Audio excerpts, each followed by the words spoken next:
கோயம்புத்தூர் சூலூர்ல அந்த குழந்தை இறந்து போச்சுன்னு சொல்லிட்டு போராட்டம் பண்ணிட்டு இருந்தாங்கல்ல. நியூஸ்காரங்கெல்லாம் நல்லா காது கொடுத்து கேளுங்க. இந்த தேவையில்லாம சிஎம் என்ன பண்றாரு அப்படின்னு சொல்லிட்டு அவதூறு பேசிக்கிட்டு இருக்கிறவங்க எல்லாரும் நல்லா காதுல வாங்கிக்கோங்க. அந்த இறந்து போன பொண்ணோட அம்மா இருக்காங்கல்ல, அவங்க அவங்களுக்கு ஒரு ஆண் நண்பர் உண்டு. அது யாருன்னா, இந்த குழந்தைய தூக்கிட்டு போய் கற்பழிச்சாங்கல்ல, அதுல ஒரு ஆளு. அந்த நண்பரோட சேர்ந்து இவங்க மது அருந்திருக்காங்க. யாரு? இறந்து போன குழந்தையோட அம்மா மது அருந்திருக்காங்க. போதையாய் மட்டையாய் படுத்துட்டு இருக்கிறாங்க. அந்த கேப்ல தான் அந்த ஆள் கூட்டின்னு போயிருக்கான் வாமான்னு சொல்லிட்டு.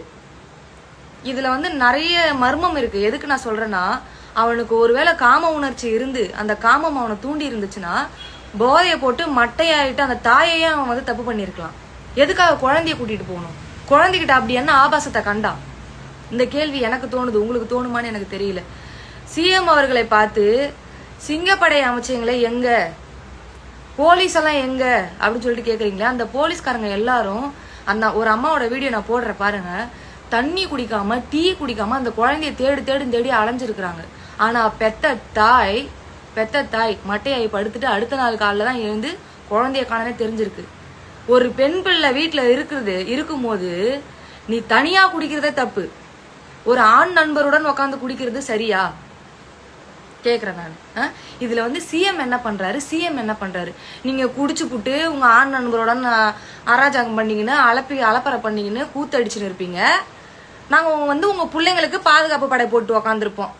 ஏன்னா இதுல தப்பு எங்க இருக்குன்னு நீங்களே சொல்லுங்க மக்களே. ஆனா உண்மையிலேயே அந்த நேரத்துல போலீஸ்காரங்களுக்கு எல்லாத்துக்குமே நம்ம சல்யூட் பண்ணியே ஆகணும். நியூஸ் தெரிஞ்ச உடனே அந்த இடத்துக்கு போயிருந்திருக்காங்க. போய் அவ்வளவு நேரம் தண்ணி கூட குடிக்காம தேடி இருந்திருக்காங்க. இது எப்படி உனக்கு தெரியும்னு கேட்காதீங்க. அந்த ஊரை சேர்ந்த அந்த குழந்தை காணாம போனதுக்கு அப்புறம் ஒரு அம்மா போய் எழுப்பியிருக்காங்க பக்கத்து வீட்டுக்காரங்க. அவங்களே வீடியோ வெளியிட்டு இருக்காங்க. அதை இதோட அட்டாச் பண்ற பாருங்க. 5 மணிக்கு தொலைஞ்சு போனது. அந்த பொண்ணுக்கே தெரியாது. அவங்க அம்மா அந்த அளவுக்கு போதையில இருந்தாங்க. நாங்க போய் எழுப்பணும், எந்திரிக்கவே கிடையாது. காலையில தான் அந்த பொண்ணுக்கே தெரியும். இது ஓப்பனாவே நான் சொல்றேன். அந்த பொண்ணு தொலைஞ்சு போனதே தெரியாது. நாங்க போய் பொண்ணு காணாம போச்சு கவி எந்திரினா அந்த அளவுக்கு தான் அந்த பொண்ணு இருந்தா. ஆனா போலீஸ்காரங்க சல்லடை போட்டு தேடினாங்க. 12:30 இருந்து எல்லாருமே தேடினாங்க, கிடைக்கல. அவங்க அப்பா ஒரு ஷாப்ல வேலையை விட்டு 7 மணி அளவில் தான் அவரு அங்கேயும் தேடிட்டு